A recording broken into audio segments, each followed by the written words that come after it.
आदाब नाजरीन, हम फिर हाजिर हैं आपके सामने अहम मौजू के साथ। और मौजू एक बार फिर से मशरिक़ वस्ता से जुड़ा हुआ है। जी हाँ, सीरिया यानी कि मुल्क शाम में बशर अल असद की हुकूमत के ख़ात्मे के बाद भी सुकून यानी कि अमन नहीं आ पाया है।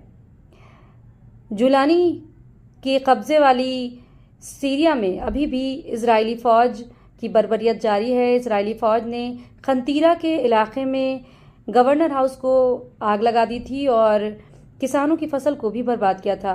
और अब खबर ये भी निकल कर आ रही है कि आईडीएफ पर मुसल्लह अफराद ने हमला किया है। ये कहना है इजरायली फ़ौज का कि उस पर हमला हुआ है। जुलान की पहाड़ियों से मुल्हिक खंतीरा में ये हमला किया गया है।